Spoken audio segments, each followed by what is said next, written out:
ہیں، chief secretary صاحب نے اپنی انیشیٹو ہے اس کا، اس نے ہم سے تو کوئی افتتاح نہیں کروایا، افتتاح تو جا کے انہی کے وہ 2 نمبر وزیر جو ہے وہ 1 نمبر جو بھی ہیں، یہ وزراء اور کابینہ کے حضرات انہی سے کروائے ہیں۔ آپ سے کوئی ٹیکس نہیں لے رہا ہے ڈائریکٹ، انڈائریکٹ تو سارے ہی دے رہے ہیں، 90% لوگ تو انڈائریکٹ خلاف ہے، جدوجہد کر کے لوگوں نے آزادی حاصل کی کہ بھائی راجے ہم سے مالیہ لیتے ہیں، آپ اگر دوبارہ لینا چاہتے ہیں ان سے تو پھر آپ کو جواز بتانا پڑے گا۔ بلدیاتی الیکشن جماعتی بیس پہ نئے ایکٹ کی روشنی میں ہونے چاہیے۔ اس وقت وفاقی حکومت کی طرف سے دباؤ تھا، پریشر تھا کہ آپ نے نون لیگ کی گورنمنٹ ہوتے ہوئے وہاں بلدیاتی الیکشن نہیں کرانے۔ بسم اللہ الرحمن الرحیم۔ میں سمجھتا ہوں کہ 2009 سے گلگت بلتستان میں جمہوری اور جماعتی الیکشن کے ذریعے اسمبلی اور گورنمنٹ معرض وجود میں آتی ہیں، لیکن میں سمجھتا ہوں کہ ہمارے لیے ایک بڑا لمحہ فکریہ افسوسناک بات ہے کہ ہم ابھی تک بلدیاتی نظام وضع نہیں کر سکے اور اس پہ عمل درآمد نہیں کر سکے۔ 2009 سے 15 تک پیپلز پارٹی کی گورنمنٹ رہی، 2009 میں ٹینیور پورا ہوا تھا بلدیاتی اداروں کا جی بی کے اندر، اور 15 تک انہوں نے کوئی خاطر خواہ اقدامات نہیں کیے، لیکن ہم نے جب ہمیں قوم نے منتخب کیا تو ہماری بھی رسپانسبلٹی بنتی تھی، میں مانتا ہوں، اور ہم نے بلدیاتی الیکشن کے حوالے سے ایک نیا نظام بنانے کی کوشش کی، اور اس میں جو اسمبلی سے ایکٹ کی صورت میں پاس کرنا تھا، اس کے لیے آپ کو بخوبی علم ہے کہ گلگت بلتستان میں جو ہے وہ بڑے کنسلٹنٹس ہائر کیے گئے بلدیاتی الیکشن کے حوالے سے۔ پرائیویٹ سیکٹر کے اندر جو ہے وہ این جی اوز نے کام شروع کیا گورنمنٹ کے ساتھ مل کے، اور ہم نے اس کے ادارہ جاتی ریفارمز کے اوپر ہم گئے، اور اسی سلسلے میں چاروں صوبوں میں جو بلدیات کے نظام وضع ہوا تھا اس کی روشنی میں گلگت بلتستان کا بلدیاتی ایکٹ بنایا گیا، اور اس ایکٹ کی روشنی میں اب بلدیاتی الیکشن کروانے تھے۔ جیسے ابھی ماضی کا جو نظام ہے آپ کا، گلگت میونسپل کمیٹی تھی، ابھی یہ قانون کے مطابق گورنمنٹ کے فیصلے کے مطابق یہ کارپوریشن ہے، اور اسی طرح سکردو کارپوریشن ہے، اور اسی طریقے سے آپ کی ٹاؤن کمیٹیز نئی معرض وجود میں آنی تھی، نئی میونسپل 4 نئے اضلاع بنے ہیں، ان نئے اضلاع کے اندر اثر ڈی لمیٹیشن کرنی ہے میونسپلٹی کی اور ڈسٹرکٹ کونسل کی، اور اسی طریقے سے اسی ایکٹ کی روشنی میں آپ کو کہا گیا تھا کہ آپ کچھ ٹاؤن کمیٹیز بنیں گی، جہاں میونسپلٹی یعنی 3 ٹیئر ہوں گے مین، ٹاؤن کمیٹی، میونسپل کمیٹی اور میونسپل کارپوریشن، اس کے اوپر تحصیل کونسلز بھی تھی اس کے ساتھ ساتھ۔ اب 2016-17 میں ہمارے پاس جب یہ ڈیٹا آیا، ہمارے پاس یہ ایکٹ بنا، تو اس کے بعد ہم نے بلدیاتی الیکشن کرانے کے لیے اس وقت چیف الیکشن کمشنر سے باضابطہ طور پر رابطہ کیا، جو طاہر علی شاہ صاحب اس وقت چیف الیکشن کمشنر تھے۔ ہمارے منسٹر لوکل گورنمنٹ فرمان صاحب اور لا منسٹر اورنگزیب صاحب کی ٹیم بنائی گئی، انہوں نے جا کے چیف الیکشن کمشنر سے میٹنگ کی، یہ ریکارڈ پہ ہے۔ چیف الیکشن کمشنر نے اعتراض اٹھایا کہ جب تک ہمیں پاکستان کے اندر جو سینسس ہوا ہے، جی بی کے سینسس کی افیشل رپورٹ نہیں ملتی، ہم ڈی لمیٹیشن نہیں کر سکتے۔ ہم نے جو کمیٹی بنائی تھی اس کا کام یہی تھا کہ چیف الیکشن کمشنر کے ساتھ مل کے ان کی ہدایات کی روشنی میں جی بی میں اثر ڈی لمیٹیشن کرنی تھی، یعنی میونسپلٹی کو کارپوریشن بنانا ہے، وارڈ بندی کرنا ہے، نئے ضلع کے اندر آپ کی جو ہے وہ میونسپلٹیز بنانی ہے۔ حدود کا تعین بڑا اہم تھا، اور بڑا حساس معاملہ ہے جی بی کے اندر یہ معاملہ۔ بمشکل جا کے ہم نے اس پہ کسی حد تک فیڈرل گورنمنٹ سے اس کی انٹرم رپورٹ لی، یعنی سینسس کی۔ جب انٹرم رپورٹ کو ہمیں ملی تو پھر ہم نے چیف الیکشن کمیشن آفس سے رابطہ کرنے کی کوشش کی، تو اس وقت چیف الیکشن کمیشن کا آفس خالی تھا۔ اس وقت 1 سال تک فیڈرل گورنمنٹ نے چیف الیکشن کمشنر کی ایکسٹینشن بھی نہیں دی، اور اس کو جو ہے وہ مزید تعیناتی میں کچھ تاخیر ہوئی، جس کی وجہ سے یہ 1 سال وہ ضائع ہوا، یعنی 17-18 والا سال ہمارا اس طرح ضائع ہوا۔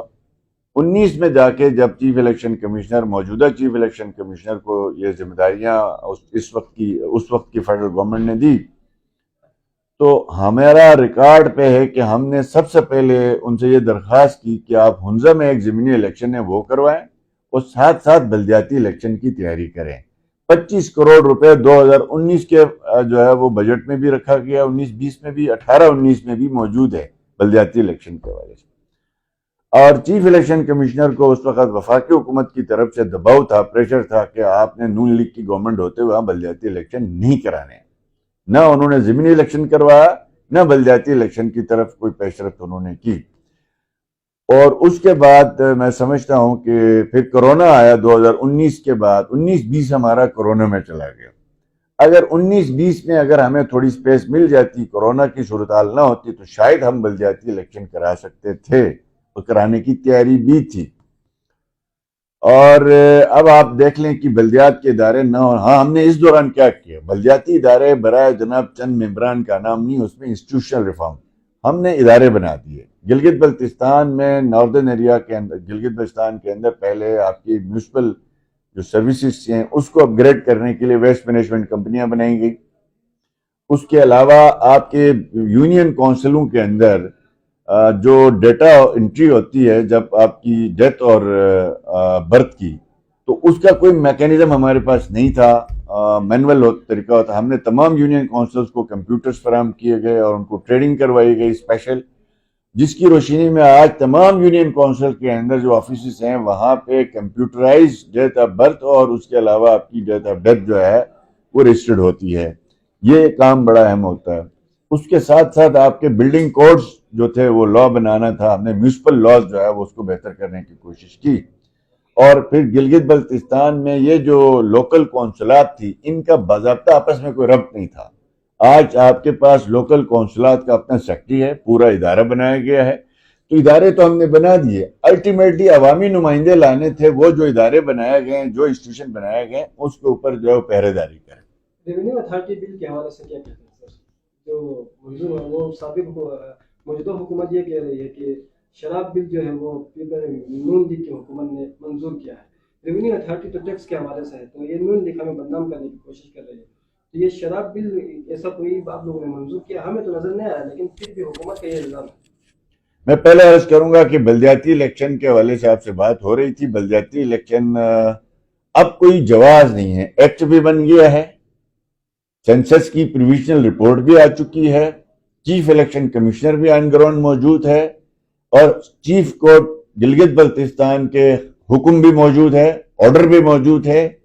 اس کے علاوہ پھر بھی یہ سپریم اپیلیٹ کورٹ گئے کہ جناب اس کو جو ہے آپ آگے پیچھے کریں. تو میں سمجھتا ہوں کہ ہم مانتے ہیں کہ ہمیں وہ تمام جو اس وقت ہماری مجبوریاں تھی یا ہمارے مسائل پیدا ہو گئے, چیف الیکشن کمشنر کا نہ ہونا, سینسس رپورٹ کا نہ ہونا, چیف الیکشن کمشنر کے آنے کے بعد اس نے ہماری بات کو نہ ماننا بلدیات کے الیکشن کے حوالے سے, یہ ہماری کوتاہی ہے.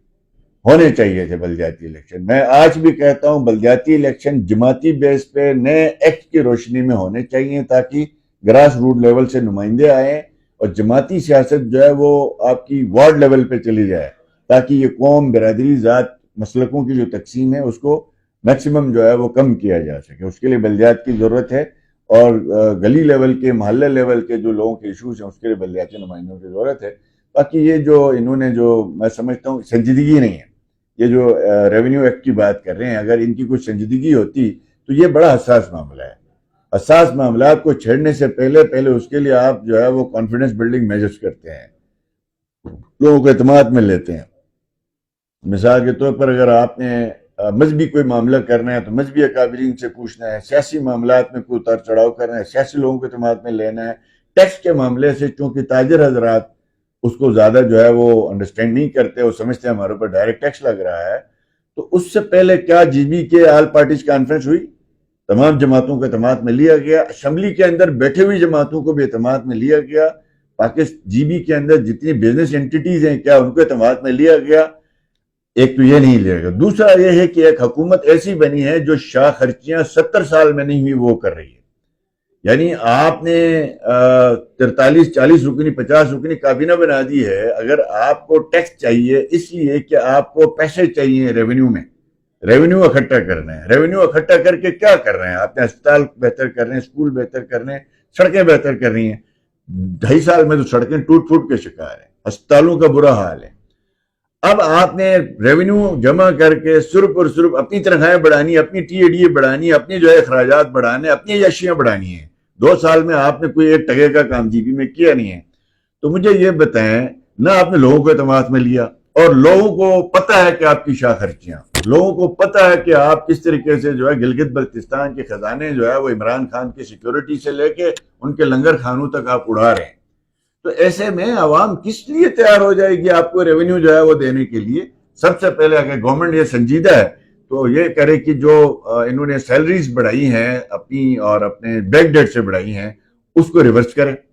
اس کے علاوہ دوسرے نمبر پہ یہی ہے کہ کابینہ کو کٹ ٹو سائز کرے.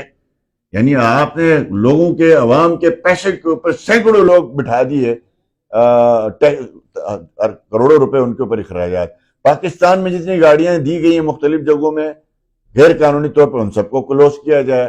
وزراء ایک گاڑی پہ آ جائیں، سیکٹری ایک گاڑی پہ آ جائیں، اور غیر ضروری اخراجات جو اربوں روپے میں ان کو کنٹرول کر کے پھر قوم سے رجوع کیا جا سکتا ہے. ہاں جی ہمیں اس ٹیکس کی ضرورت ہے. اس وقت کوئی سنجیدگی نہیں ہے، یہ پوائنٹ سکورنگ کر رہے ہیں. یہ اتنا سنجیدہ معاملہ ہے، 70 سال میں آپ سے کوئی ٹیکس نہیں لے رہا ہے. ڈائریکٹ انڈائریکٹ تو سارے ہی دے رہے ہیں، 90% لوگ تو انڈائریکٹ ٹیکس دے رہے ہیں. اب مجھے یہ سمجھ نہیں آتی کہ راجگی کے خلاف ایک جدوجہد کر کے لوگوں نے آزادی حاصل کی کہ بھائی راجے ہم سے مالیہ لیتے ہیں. آپ اگر دوبارہ لینا چاہتے ہیں ان سے تو پھر آپ کو جواز بتانا پڑے گا، لوگوں کو قائل کرنا پڑے گا. تو وہ ان کی طرف سے کوئی سنجیدگی نہیں ہے. باقی وہ شراب بل اگر ہم نے پیش کیا تھا، ہم نے منظور کرایا تھا، تو دوبارہ کیوں منظور ہو گیا؟